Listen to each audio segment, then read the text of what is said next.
halkan waa channelkina xulashada wararka saaxiibada u diyaargaroob inaad daawataan wararkii ugu waaweynaa Soomaaliya caalamka intiisa kale waa Jimco waana 25 bisha 10 sanadka 2019 qodobada wararka ugu waaweyn waqtigan waxa kamid ah maxaa ka soo kordhay xiisada Dhuusamareeb iyo aruurta halka ka soconaya iyo Maleeshiya badan oo ahlu sunna ka tirsan gudaha Dhuusamareeb soo galay wararkii ugu dambeeyay xaaladda Dhuusamareeb ayaan si gaar ah u eegi doonaa safaarada Turkiga ee Muqdisho ay ku leeyihiin waxa laga joojiyay in halkaas ay tagaan wasiirro iyo xildhibaano ka tirsan dawladda federaalka Soomaaliya xog dhameystiran kaga haya dawladda Soomaaliya lacagtii ugu horeysay waxay ka helaysaa kirada xirmooyinka shidaalka ee dalka waa imisa cadada lacagta dawladda markan ay helayso wararkii ugu dambeeyay xiisada ka dhex taagan Ethiopia iyo Masar oo cirka isku sharartay ciidamada AMISOM dad shacab ah waxay ku leeyeen Shabeellaha Dhexe Puntland waxay sheegaysaa inay sii kordhayaan dhaqaalaha deegaanadeeda kadib xubno China ka socda oo halka gaaray qodobadaas kuba kale ayaa saaxiibal wararkina maanta aad ku daawan doontaan u diyaar garow kamid noqo saaxiibada ku xiran channelkeena subscribe gambaleel kana taabo si ay kugu soo dhacaan wararka gaarka iyo macluumaadada halkan aan soo gelino aan ka hormarase warka ugu horeeyay xaaladda Dhuusamareeb iyo wararkii ugu dambeeyay magaalada Dhuusamareeb maanta aan keenin waxay sheegeen xaaladdu ay tahay mid degan kadib markii halkaas ay ka dhaceen dagaallo iska horimaad ah kadib markii ciidamo ka tirsan kuwa dawladda federaalka Soomaaliya ay si bareer u rasaasayeen madaxa xukuumadda Galmudug dhismuhu ku sugnaa xaalad kacsan ayaa xalay ka jirtay lagana dareemay magaalada Dhuusamareeb xarunta gobolkaasi Galmudug wixii ka dambeeyay markii rasaas lagu furay xarunta inji oo ah meelaha ay gacanta ku hayeen ururka waana dhismaha ama guriga uu degan yahay madaxa xukuumadda Galmudug Sheekh Maxamed Shaakir ciidamada dawladda Soomaaliya ayaa la sheegay in ay weerar ay ka goysteen xiligaas dhismaha uu ku sugnaa madaxa xukuumadda Galmudug Sheekh Maxamed Shaakir Cali Xasan arintaas xiisad ka dhalatay ayaa xalay ilaa maanta ka taagan madaxda ahlu sunna iyo waliba kuwa Galmudug ku sugan Dhuusamareeb ay aad kaga carooday talaawada ay ciidanka dawladda ay sameeyeen weerarkay ku qaadeen xerada inji xogaga ahlu sunna ayaa xalay si weyn loogu arkay wadooyinka waaweyn ee magaalada Dhuusamareeb ayagoo isku diyaarinaya inay ka hor istaagaan weerar kale oo ciidanka dawladda ay ku soo qaadeen xerada inji oo asaliga ugu weyn ahlu sunna sidoo kale uu degan yahay Sheekh Shaakir iyo Macali Maxamuud oo hogaamiyaasha ugu waaweyn ururka ahlu sunna goor si horeysay xogaga ahlu sunna si buuxda waxay loo wareegeen gacan ku haynta xarunta degmada Dhuusamareeb xilli ciidanka dawladda Soomaaliya ay si rasmi ah loo wareegeen amniga xarunta madaxtooyada ciidamada ahlu sunna aad u fara badan ayaa waxa lagu arkay gudaha iyo waliba banaanka magaalada ayagoo isku geedaamay xarunta degmada Dhuusamareeb sidoo kale barak kooban oo cayiman oo gudaha magaalada iyo ciidanka ahlu sunna la wareegeen wararka ayaa waxay sheegayeen in ahlu sunna ay isku dayayeen sidii ay ciidankooda guud ahaanba magaalada u qabsan lahaayeen inkastoo xarunta madaxtooyada airportka iyo barak kale kooban ay joogaan ciidanka booliiska sida gaarka u tababaran ee dawladda la yiraahdo Harab Cad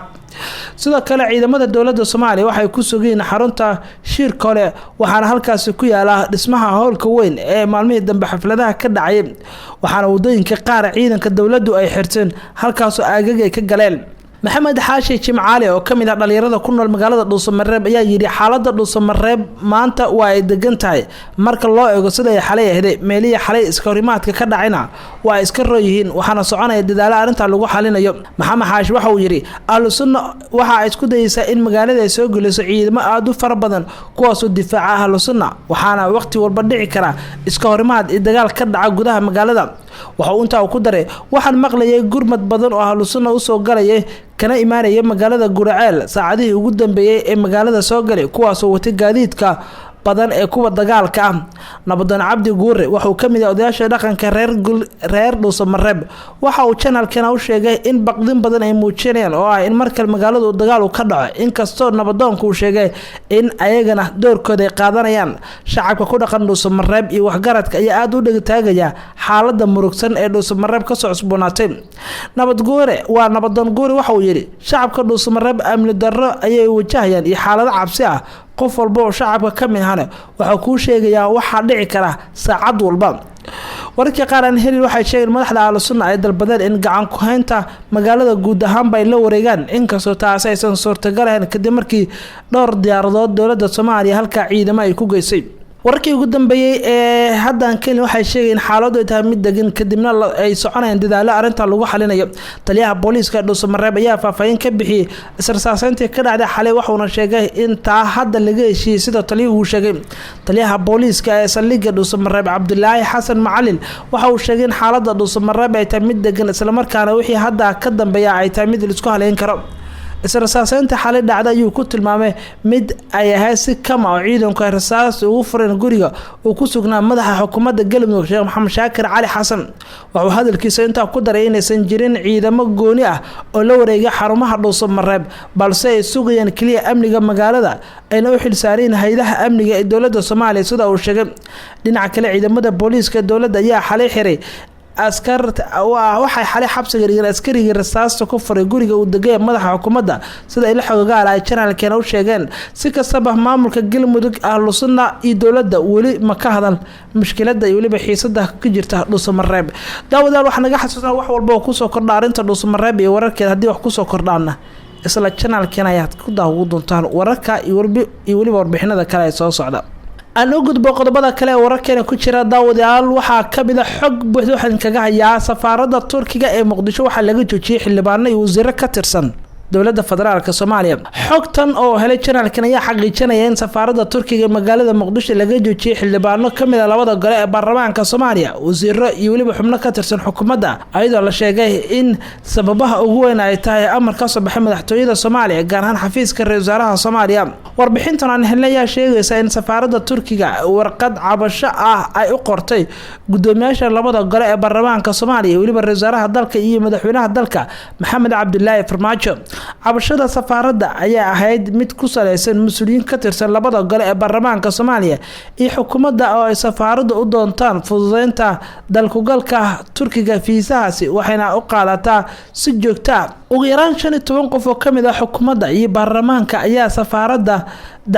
dacwad u gudbiyay xukuumadda waxayna qaati ka taageen xubnahaas oo ay sheegeen in ay safaaraddu ka dalbadaan sida u heli lahayn fiisaha si ay u dirsadaan xaasaskooda iyo caruurtooda ugu yaraan 15 qof oo kamid ah xukuumadda iyo baarlamaanka oo ay safaaradda dacwadda ka gudbisay ayaa qofkiiba wax uu qaaday dhowr qof oo ku sheegay xaaskiisa qaarkood ayaa dhaafay 4 qof oo dumar ah tir ahaan qofka dadka muslimka loogu talagalay in 4 qof oo kaliya uu guursado waa qofka ragga laakiin safaaradda waxa ay sheegtay in qof walba uu ziray xildhibaanna uu keensanayo gabdho badan kuwaas oo ku sheegay in xaasaskiisa tirada ahaan ay ka badan tahay 4 qof sida lagu xusay qoraalka safaaradda in ka badan 8 jeer ayay qaarkood noo keensadeen hablo waxay ku sheegeen xaasaskooda midba kale waa uu ka daran yahay waxaan u sheegnay inaysan aqli gal lahayn arintan oo aysan ogolaan karin ayuu yiri mas'uul ka tirsan safaaradda Turkiga ee Muqdisho mid kamid ah markan weydiinay magaca qofka ugu horeeyay ama qofka labaad ma dhameystiri karo mana yaqaano wax badan oo haweenka saaxiibo ay leeyihiin xitaa ma hayaan qaarkood xogtooda dhameystir ayuu yiri mas'uulkan oo xogtan nala wadaagay xubnaha xildhibaanada ayaa la sheegay inay ugu badayeen kuwaas oo la tilmaamay in gabdhaha ugu badan saaxiibada leeyihiin ay u fududayaan sidii dalkugalka Turkiga u sii lahaayeen channelkana waxa uu helay macluumaad ku saabsan baahinta mas'uuliyiintan qaarkood oo xilal sare ka haya xukuumadda iyo kuwa saameyn weyn ku leh baarlamaanka Soomaaliya waxaase xogta ku sheegay in haddii aysan sidii hore arintan laga yareen safaaradda Turkiga ee wacd ku martay in soo bandhigi doonto magacyada xubnahaasi arintan ayaa sababtay in gudaha safaaradda Turkiga ee Muqdisho laga joojiyo ka bixitaanka fiisaha Turkiga waxaana qandaraaskaasi fursadaha la siiyay shirkadaha gaarka ah ee laga leeyahay gudaha wadanka Turkiga maadaama safaaradda laga joojiyay in xildhibaanada iyo mas'uuliyiinta kale dawladdu inay qaabisho wararkeena kale waxa ku jira dowladda Soomaaliya markan waxay helaysaa lacagtii ugu horeysay ee ka helaysa xirbooyinka shidaalka ee dalka oo ay dowladdu shaacisay in markan wixii ka dambeeya qasnadeedu ku soo dhacayso lacago malaayiin dollar shirkadaha Shell iyo ExxonMobil oo kule Soomaaliya xirmooyin shidaal ayaa 30 sano kadib waxay bilaabayeen kirada xirmooyinkaasi sida uu shaaca ka qaaday xubin kamid ah golaha wasiirada wasiirka xigeenka wasaaradda macdanta iyo batroolka Soomaaliya Maxamed Cabduqaadir Hilaal waxa uu sheegay in shirkadahan ay bixinayaan lacag gaaraysa 1.7 milyan oo dollarka Mareykanka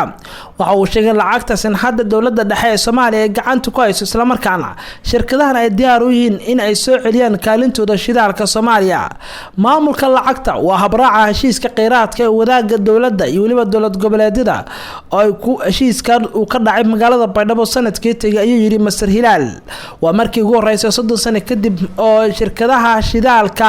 ay bixinayaan lacag gaaraysa 1.7 milyan oo dollar Mareykanka lacagtan oo ku dhici doonta qasnada dowladda Hilaal ma uu soo bandhigin cadadka guud ee tirada kirada ee shirkadahan iyo waliba